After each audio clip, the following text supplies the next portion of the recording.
Hey, what is going on, everybody? This is Patty XRP coming to you from the DeFi Standard. And today we are going to get into some different terminology of DeFi as well as like fully explain the big scary word impermanent loss to everybody. So hopefully, I know it's been thrown around a lot and we really haven't done a dive on how exactly it works. Personally, once you kind of understand the math that underlies it, and just kind of what is going on, it's not as scary to me because you can plan for any kind of circumstance that will come up and then get an idea of what kind of losses you could face in specific types of scenarios. So let's start off here with just talking about in general what decentralized exchange is. So basically, a DEX is, the acronym for it, and it's used as a noun in this instance, but decentralized exchange can be a verb as well. So like if I, conduct a decentralized exchange between me and let's say my brother, then it's basically just a peer-to-peer exchange with no middleman, so no counterparty. I just send, let's say 20 XRP from my account to my brother's account. That's it in short. But as far as what a DEX, like as a platform that facilitates trade is, it just basically means that there's no counterparty and the trade is being facilitated between two entities via software. So the XRP ledger utilizes an order book DEX. So that's similar to going on like Binance and everything, where you see the bid and asks, those are put up, and then eventually a price is met in the middle of the lowest ask and the highest bid. Two buyers will meet and they will conduct a trade, and that will be the new price of whatever two assets are being traded in comparison to each other on that specific exchange.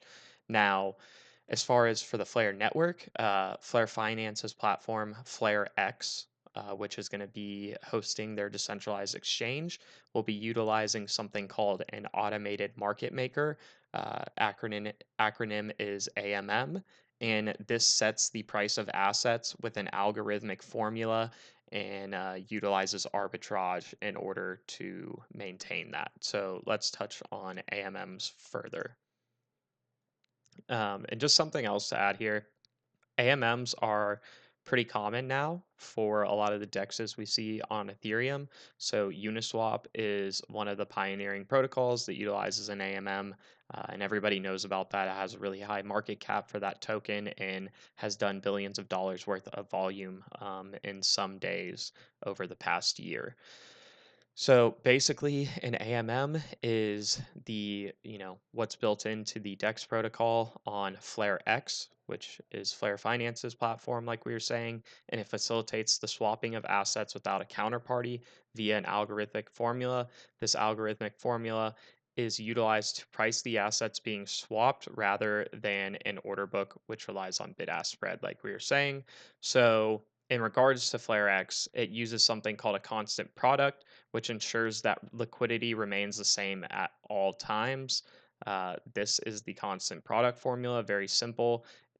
Basically, the algorithm that rebalances um, the liquidity pool that you would be in utilizes this as a constant that needs to be met. So when you swap, let's say we have a liquidity pool that's FXRP to Spark.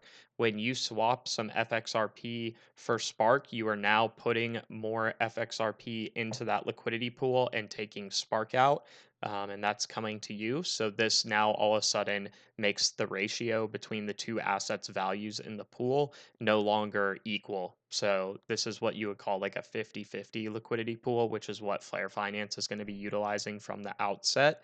And so whenever that happens, you're going to have arbitrageurs come in that see, okay, there's a difference in price in this pool. I can purchase the FXRP, or sorry, yeah, rather, yeah, the FXRP that is now overloaded in the liquidity pool, take it to an exchange, take a little like cut there, and that's the arbitrage. So a little confusing, but hopefully you get the idea. It's just to rebalance and make sure that the liquidity pool that the AMM is governing has a 50-50 balance at all times, and there's a whole formula behind that. So we'll move on to what exactly a liquidity pool is doing.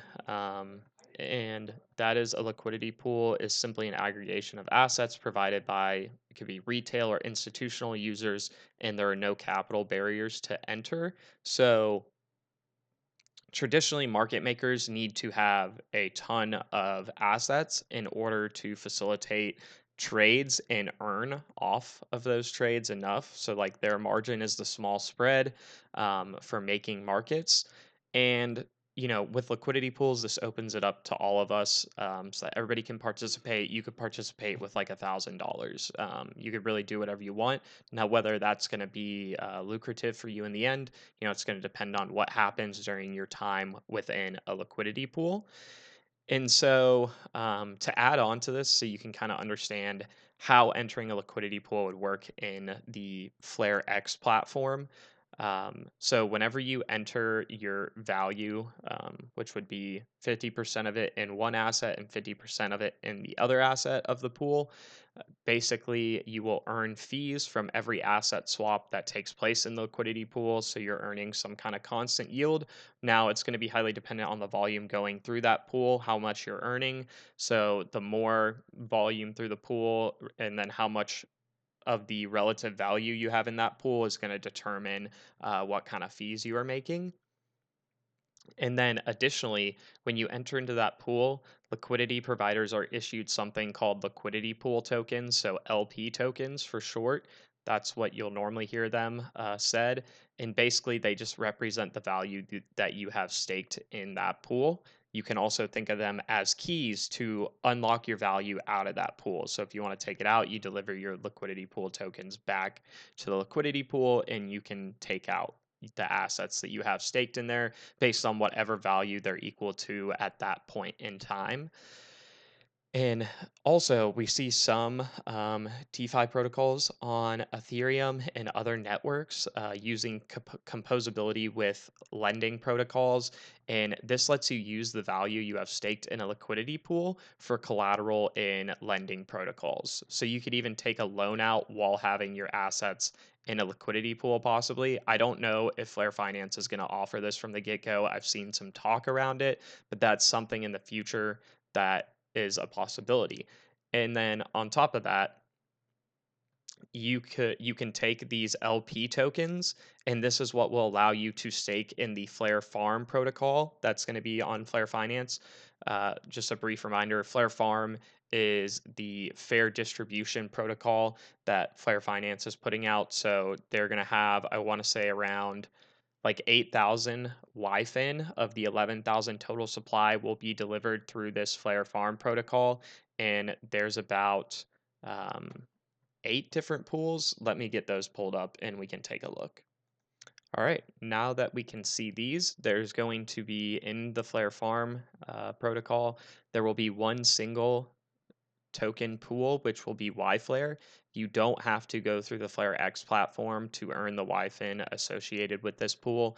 You basically would just stake your assets in the single-sided YFlare pool. Your assets won't be used for anything. It just gives you a way to earn YFIN via their fair distribution model. Basically just means nobody's paying for these YFIN. They're doing something to support the network, although this pool is going to have the lowest rate, as your YFlare is not being used for anything. It just says, hey, like, you have one of our governance tokens, you can basically earn a share of the other governance token that's being distributed in this way. Additionally, we're going to see 7 dual token pools. This will require you to provide liquidity through the FlareX platform that we were talking about in the form of one of these assets with 50% in a pool, and then stable coins, the other 50% on the other side of the pool. So we can see we have Spark YUSD, and YUSD is just the name of the Flare Finance stablecoin. YFlare, YUSD. So both of these are going to earn twice the rewards you would in a single-sided YFlare pool. And then moving down, once you start accruing YFIN, you can put that in a liquidity pool for people to swap between and trade YFIN and YUSD. this is going to be at a 3x rate to the Y-Flare pool, and we'll have 1,000 YFIN delivered over a 2-year period. And so that's something I didn't mention. All of this allocation happens over a 2-year period with it has like a 50% halving every 6 months, which is really important. So in the case of this pool, 500 YFIN would be delivered in the first 6 months. Then it would be, half of the remainder, so 250, then another half, and after 2 years, it would be fully distributed. And then other like new applications can utilize Flare Farm as like a launch pad to fairly distribute their tokens as well. There's a little more that goes into that, but we'll cover that in some other video. And then as we go down to the end, since F assets, they're going to be highly incentivized for people to use them in liquidity pools, and they're going to have a 4x rate. So, theoretically, you're going to get the highest yield in YFIN from these 4 pools, because I think people are going to be less likely to want to stake their F assets in a liquidity pool. But you are being compensated with much more YFIN. So some people want to take on the possible risk of impermanent loss, which we can touch on here. So impermanent loss, the big scary word. Basically, I would define it as the opportunity cost of participating in a liquidity pool versus having just held the assets in your wallet. So, if you just hold the assets in your wallet, you basically only have exposure to price volatility. So, if the price goes up, then you now have more in US dollar value. If it goes down, you have less. But when you enter into a liquidity pool, since with FlareX they use the automated market maker, the algorithm affects what your value is worth and doesn't give you a full price exposure. It gives you some. And the larger the ratio between the two assets in the pool diverges, the more impermanent loss you will face. So you can just take impermanent loss. Let's say you have $5,000 in total within a liquidity pool, and the value of those assets rises to $10,000 worth. If you had just held those, you now would have $10,000 worth of that asset. But while you're in a liquidity pool, it would be, and I'm just going to spitball for example here. Let's say it turned into $7,500. So you missed out on potentially $2,500. And that would be your impermanent loss, would be that difference. So you can see you still had some price exposure in that scenario, but not complete price exposure. Now, the other thing impermanent loss does not take into account that's very important is it's not taking into account any fees that you earn or any additional incentives you get for participating in liquidity pool. So in the case of Flare Finance, since they're incentivizing these liquidity pools for the first 2 years with a lot of YFIN, you would also earn fees for anybody swapping in one of these pools, and then you'd also earn YFIN. So at least you have 2 yield streams coming to you from that. And if you suffer some impermanent loss, this can offset it. And, it's just going to depend if the yield you got paid out from incentives is greater than any impermanent loss that you face, if that was the best decision versus just holding the assets. So hopefully that will help everybody kind of understand what impermanent loss is. And I just want to add that just think of it as an opportunity cost. Is my investment in just holding my assets better than my investment in putting it in a liquidity pool to earn fees and additional incentives? So it's just comparing those two and what the final outcome is. The other thing about impermanent loss is it's never permanent until you leave the pool. So it's just a paper loss at first and is not realized until you exit the pool. And then the last thing I do want to touch on is slippage. So liquidity pools, when you trade through them, can be really great for smaller orders and reducing fees that you would see on centralized exchanges. However, let's say you put through $1 million in a liquidity pool. If there's insufficient liquidity on both sides, you could have something called slippage. And this just means that the price you thought you were going to pay to swap the assets now moves against you and is a little more expensive than you originally thought due to the fact that there's not enough liquidity. So it's it's taking assets at a higher price for you when you go through. So that's just one thing to take into account. The FlareX platform actually shows you what your worst case slippage would be at least. And oftentimes when I was trading during the beta, the slippage never reached the worst case scenario. So it's just something to know whenever you enter into a trade on these types of like dexes. Cool. Well, from here, we will move into our spreadsheet example so you guys can see some numbers going up on the screen, and we'll talk about some theoretical scenarios. There's a lot going on here, but I'll kind of break it down, try and like give time for everybody to look. It's probably be easier to watch on a computer screen this part, but hopefully if you watch on a phone, I watch most of the videos on a phone, it'll work for you. So this impermanent loss calculator, I utilized a book called Economics and Math of Token Engineering and DeFi by Lisa Tan. She has a YouTube channel called Economics Design that is really outstanding. She goes into, how do you engineer these new economies so that they work better than what we currently have with traditional systems. How do you provide incentives to people and all those kinds of things? She also delves into a lot of different parts of DeFi, and liquidity pools and impermanent loss is one of those. She also does like case studies on a lot of different protocols that are out there already. So highly recommend you guys check out her channel. I have the book. It's pretty great. It's a nice reference. If you're like super DeFi junkie, then that's what I would suggest that for you. Um, the other thing to note before we get into this is I'm not going to be taking into account any fees earned in these liquidity pools or any YFIN earned from the LP tokens that you receive and stake in Flare Farm with this example. We'll get into that in the future. I just haven't nailed down the math for how to set this up.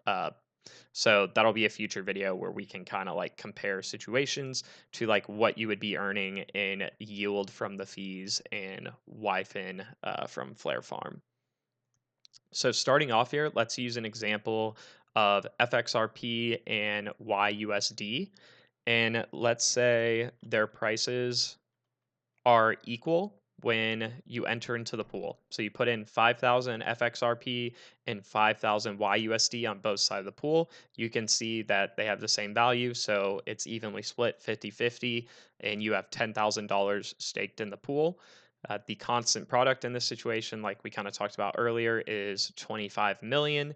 And then as we go down, we can see that at some future point, this can be any point in time. We don't have to specify one. Let's say FXRP is now at $2 and we want to see what kind of impermanent loss we now face from having participated in this liquidity pool. So after the rebalancing that I talked about earlier, this would be your asset split. So you would now have a stake in that pool that has 3,500 roughly FXRP in it at a $2 price for $7,071 in value. And then you would also have now 7,071 YUSD tokens at a $1 value at a $1 price still, since it's stable to US dollar and the value is the same.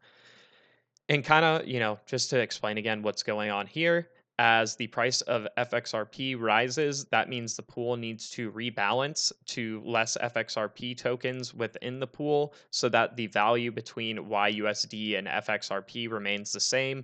And that also results in the number of YUSD tokens in the pool going up as well, as more people are trading from YUSD into FXRP rather than from FXRP to YUSD.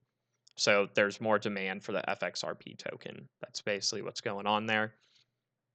Now, in this scenario where we see a 100% price rise, nothing to scoff at, if you had just held your assets, you would now have $10,000 worth of FXRP and $5,000 worth of YUSD, so $15,000 in total. Now, if you were in this liquidity pool the whole time, like we're saying, with the rebalancing, the value of the two tokens that you own in there would be $14,142. So you can see you still had some price appreciation. You just basically missed out on 6% of what you could have had by just holding those assets. Now, if this took, like, let's say 6 months for the FXRP price to go from $1 to $2, I would bet without even doing too much of the math that any fees and YFIN earned would outweigh this value loss. So you actually are better off being in the liquidity pool. Now, let's say XRP went up 100% in the matter of a day. Well, you certainly would be worse off because you didn't have enough time to earn enough fees or YFIN from Flare Farm in order to offset the impermanent loss. Now, the other beautiful thing about this is, let's say you entered into a liquidity pool. It was, $1 for each of them at that time, like we started out with in the last example. And let's say the XRP price goes up to $10. So you can see in this scenario, the impermanent loss is much greater. You would have had $55,000 if you just held those assets. Instead, your value in the pool that is staked is $31,622. You still made money on price appreciation, but however, you can see the impermanent loss is much greater. So the more that these assets diverge from one another, the impermanent loss will increase. So that's one thing. Like, let's say you enter into an FXRP and YUSD, or sorry, FXRP Spark pool. So they have a crypto to crypto pool, not necessarily a crypto to stablecoin pool. Well, it's very possible that we see FXRP and Spark price kind of be correlated by the nature of Spark having to be locked up whenever new F assets are minted. Also, as the price of those F assets go up, then the Spark price needs to kind of gradually move up in some kind of ratio with it in order to keep up with the increased value that it's backing. Now, this could happen on the downside. If all the F asset prices are falling, now there's an excess of Spark, and some of it can be removed and sold on the open market, which could bring the price down. So just kind of some interesting, like, tokenomics, I'd say, there as far as how this stuff all composes with each other. Now, the beauty of this is, let's say this is the top of the bull run, $10, and you expect us to have another bear market like we did after the 2017-2018 bull run. So if the price now decreases 90% from this $10 amount, even though we have some impermanent loss, if we just keep our assets in this pool and it goes back down to, let's just say it goes back down to $2, well, now our impermanent loss is back to that amount we had in the original example, which is much better than what we saw at $10. And also, this could have took a lot of time to occur. So while you're sitting around, not knowing what the price fluctuations are going to be, you could have had your assets in here and earning fees and YFIN that whole time. So let's say that took 6 months. I mean, that's a lot of time to be kept collecting fees. And even though the impermanent loss at one point was very frightening, um, it's not permanent. So until you leave the pool, which is why it's called impermanent loss, it's just a paper loss or a paper opportunity cost. I think is a better terminology for it. And then it goes down. So the other thing that would be really great is if you're able to time some top in the market. So let's go ahead and say you enter 5,000 5,000 tokens worth of FXRP at a $10 price into this liquidity pool, and then you also put $50,000 worth of YUSD. If the price of FXRP decreases by this amount, you can see the pool rebalances, and as the price of FXRP goes down, you actually are getting a higher quantity of FXRP now in the pool rebalancing, since FXRP went down compared to YUSD. And you can see that instead of having 5,000 FXRP, if we left the pool, we would have 11,180 FXRP. Now, you're still going to suffer some impermanent loss because the pool rebalancing, the effect on your assets is greater than what you would have had. However, if you would have just held the tokens, you would have had $60,000 worth of value still, versus ending up with 44,721. So pretty important there. That if you enter at the top and the price of the crypto asset goes down, you still suffer impermanent loss. However, let's say the price has this whole downturn and now you're expecting the price to shoot off. You could accept this impermanent loss and exit the pool with more FXRP than what you put in. And if the price recovered really quickly, then that could be a good call to take the impermanent loss and then move out, because the price appreciation that happens really quick would make this value go up and you had more tokens than you originally did have before. So I think that's like a cool concept. Also, what you could do is just leave your assets in the liquidity pool the whole time through a bear market. And then when the price ratio gets back to $10, um, no, that thing's messed up, but don't worry about that. The value loss one is correct. But when you get back to $10, you can see the impermanent loss is no longer there, since everything's the same as when we entered the pool. But the difference was we were earning fees and YFIN that entire time. So who knows how long a bear market lasts for, or downturn in the price. So you can see how this could be a very useful tool, especially for hedging price volatility on your assets in the long run. I don't think it's very useful in the short run for hedging. So, like, if you're just expecting some quick flash crash moves, like, it may not be the best choice to enter in. Or you could just not care and want to keep your assets in here for years and utilize them. You don't by any means have to put in 100% of your assets in any of these pools. You could just do 10%. And at least you're getting exposed to some of those increased YFIN rates and things of that nature, like the fees and all that, which are getting paid in the assets that are swapping through the pool. So just a lot of opportunity here. And hopefully, these examples and the explanation makes impermanent loss a little less scary to people. But I'll have to see. Definitely leave some comments. I'm curious what people are thinking, if this changes their opinion of impermanent loss, if they think it's still too risky, if you're looking to maybe just use a portion of your assets. Curious about all that stuff. So drop them in the comments below. Let me know if there's anything I need to clarify as well, and I will try and answer those, or address them in a future video. So I appreciate you guys for tuning into this one. I'm Patty XRP with the DeFi Standard, and I'm out for today.